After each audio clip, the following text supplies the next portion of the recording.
Isa siya sa matagumpay na artistang nagsimula sa murang edad sa showbiz. Nagsimula ang artista ng ABS-CBN na ito bilang isang entrepreneur. Siya ang highest-grossing Filipino movie actress noong 2010s, kumita ng mahigit 3.5 na bilyong piso sa takilya. At mula noon ay sumikat bilang isa sa most influential figures in Philippine show business, dahil sa kanyang pambihirang husay sa pag-arte, versatility, at alindog. Siya ay tinitingala bilang isang huwaran ng mga naghahangad na aktor at aktres. Siya si Catherine Chandria Manuel Bernardo, kilala bilang Catherine Bernardo, ipinanganak siya noong March 26, 1996, sa Cabanatuan. Ang kanyang mga magulang ay sina Luz Viminda at Theodore Bernardo. Siya ay pinalaki kasama ang tatlong magkakapatid, dalawang magkapatid na sina Chrysler at Kay at isang kapatid na si Kevin. Siya ang bunso sa kanyang pamilya. Bago ang kanyang debut sa pag-arte noong 2003, si Catherine ay nag-aral sa Flower Lane Montessori Children's House sa Cabanatuan at kalaunan ay lumipat sa OB Montessori Center sa Quezon City. Noong 2011, dahil sa kanyang abalang schedule ay sumali siya sa programang homeschooling ng Angelicum College, habang nag-aral ng marketing degree sa Enron Colleges. Kinailangan niyang ihinto ang kanyang pag-aaral dahil sa mga salungatan sa pag-schedule na may kaugnayan sa kanyang mga serye sa telebisyon. Noong 2021, ipinahayag niya ang kanyang patuloy na pagnanais na makakuha ng degree sa kolehiyo sa Marketing o Communication Arts. Nagsimula siyang umarte noong 2003, na lumabas bilang Batang Shelo sa It Might Be You. Noong 2006, nakuha niya ang kanyang unang pangunahing papel sa serye sa TV na Super Enggo. Ang kanyang pambihirang papel bilang Mara del Valle sa remake ng 1992, na drama sa telebisyon na Mara Clara. Nagsimula ang kanyang karera sa pelikula noong 2004 sa pelikulang Gag-Amboy. Si Catherine ang pinakamataas na kumikitang Filipino movie actress noong 2010s na kumita ng mahigit 3.5 na bilyong piso sa takilya. Pinuri siya ng People Asia bilang box office queen ng kanyang henerasyon, sa pagiging nag-iisang Filipino actress na may dalawang pelikula na kumita ng mahigit 800 na milyong piso bawat isa.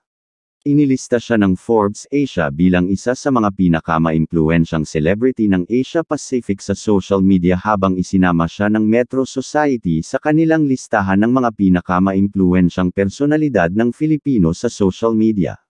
Inilista rin siya ng EduCircle bilang isa sa most influential celebrities of the decade, kapansin-pansing pumangalawa siya sa listahan ng net credit ng mga celebrity sa bansa. Top 10 pinakamataas na kumikitang Filipino celebrity sa Instagram na kumita ng 208 na milyong piso kada taon. Nagsimula ang paglalakbay para maisakatuparan ang pangarap na tahanan ni Catherine noong 2016 nang bilhin niya ang lupa, at groundbreaking para sa property noong 2019. Noong April 11, 2024, isang marangyang setup para sa dream house blessing at housewarming party ni Kath sa isang Antipolo lot. Ang 3-floor modern building mini museum house, na may mar-angle na grand staircase, elevator na may slide, at outdoor swimming infinity pool. Sa edad na 20, natutunan ni Catherine kung paano magmaneho ng sarili niyang Lexus na nagkakahalaga ng humigit kumulang 2.7 na milyong piso, higit pa sa pagiging isang marangyang sasakyan, sumisimbolo ito sa paglalakbay ni Catherine sa pagsusumikap, tiyaga, at tagumpay. Bumili rin siya ng customized na puting van na may mga iniangkop na interior gamit ang sarili niyang sweldo. Si Catherine ay naging CEO sa edad na 21. Nang itayo niya ang kanyang unang nail salon na pinangalanang Kath Nails ang kanyang unang negosyo, kasama ang kanyang mommy Min Bernardo noong 2017, bukod sa nail services, nag-aalok din sila ng lash enhancement, threading, massage therapy, waxing, at body scrub. Itinuturing pa rin nina Catherine at aktor Daniel Padilla ang kanilang mga sarili bilang namumuong negosyante. Kahit na mayroon na silang ilang mga negosyo sa ilalim ng kanilang mga pangalan. Noong 2019, binuksan ng dating magkasintahan ang Barbero Blues. Isang negosyong barbershop na may unang sangay na matatagpuan sa ika-5 antas ng The Block SM North EDSA. Sinamantala nila ng aktor na si Piolo Pascual ang pagkakataon na maging co-owners ng isang maliit na hotel malapit sa beach sa El Nido, Palawan.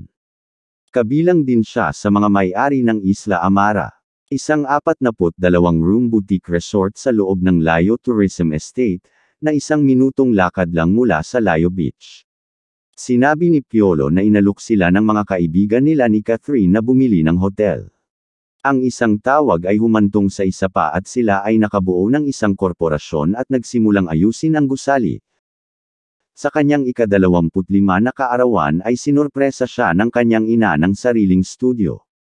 Kaya naman binigyan ni Catherine ang kanyang mga tagahanga ng isang tour sa kanyang studio sa kanyang blog at ipinakita ang mga pangunahing bahagi ng kanyang bagong property, kabilang ang gazebo, conference room, at pangunahing studio nito. Ipinasilip din niya ang kanyang makeup at wardrobe area, na may sariling vanity set, resting couch, clothing rack, changing room, at personal na banyo. Pangarap din ni Catherine na magkaroon ng sariling restaurant balang araw. Upang magkaroon ng karanasan sa industriya ng pagkain, nagsimula siya sa isang rice meal take-out franchise. Natuto siya kung paano pamahalaan ang isang negosyo sa pagkain sa pamamagitan ng prangkisa ng Rice in a Box. Mukhang nangongolekta si Catherine hindi lang local kundi pati na rin mga international endorsements. Dahil siya ay inanunsyo bilang kauna-unahang Filipino celebrity na naging ambassador ng Lancome, isang French luxury beauty brand na pabango at cosmetics house.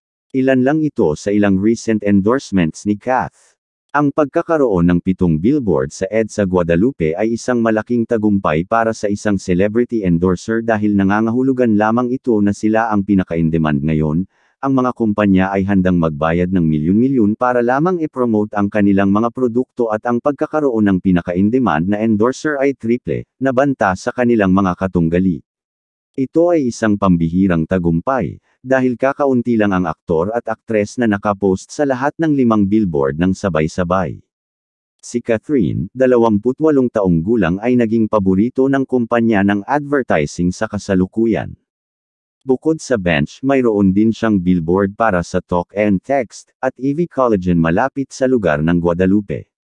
Sa kasalukuyan, may kabuoang 28 aktibong endorsement si Catherine kabilang ang KFC, Shawarma Shack, Sunsilk, Ponds, Gatorade, Ivy Clinic, Eurotex, Lay's Pepsi, TCL, AIA Philippines, Lazada, Biogesic, Fresh Philippines, Great Taste White, Realme at masyadong maraming iba pang mga tatak upang banggitin. Sa katunayan, siya talaga ang kasalukuyang queen of endorsements. Hindi alam ang actual net worth ni Catherine. Ngunit hinulaan ng ilang website na ang kanyang net worth ay $145 milyon o 8.4 na bilyong piso.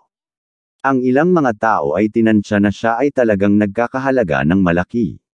Kapag pinagsama-sama ang kanyang mga pinagmumulan ng kinikita tulad ng Instagram, business, investments, endorsements, movies at serye ay maaaring higit pa riyan.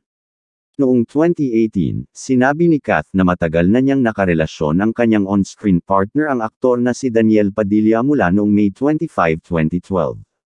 Noong November 30, 2023, kinumpirma ni Catherine at Daniel Padilla na natapos ang kanilang 11 taon relasyon sa magkahiwalay na mga post sa Instagram. Siya ay may mga espekulasyon sa pakikipag-date na may pinakamalaking pangalan sa Philippines showbiz, gaya ng aktor na si Jericho Rosales, pero itinanggi na ito ni Echo na nililigawan niya si Catherine. Ang aktor na si Donnie Pangilinan ay isa rin umanong individual na nagtangkang ligawan si Catherine. May chismis din ang aktor na si Dominic Roque, pero may relasyon silang dalawa na maihahambing sa magkapatid. Nagsalita din ang aktor na si Alden Richards tungkol sa relasyon nila ni Catherine. Dahil napapaligiran na sila ng mga chismis sa pakikipag-date matapos makitang magkasama sa maraming pagkakataon. Nilinaw ni Alden ang kanyang intensyon na panatilihing down low ang mga bagay sa pagitan nila ni Catherine. Aniya, what you see is what you get, si Catherine Bernardo ay hindi nagpapakita ng mga palatandaan ng slowing down. Ang pinakamamahal na aktres ay halos inidulo ng bawat isang Pilipino mula noong siya ay bata pa. Ngayon, mayroon na siyang mahabang listahan ng mga matagumpay na teleserye at blockbuster hit sa ilalim ng kanyang pangalan. Si Catherine ay aktibo sa industriya sa loob ng mahigit 20 taon. Ngunit nasa sabik pa rin siya sa pagsubok ng mga bagong bagay, pareho sa kanyang trabaho at personal na buhay. Si Catherine ay isa sa most in-demand and highest-paid actress in the Philippines, and most sought-after actress of her generation. Nakagawa na siya ng maraming blockbuster na pelikula at nangungunang mga palabas sa TV. Hindi lang siya maganda ang pagiging artista kundi bilang isang businesswoman.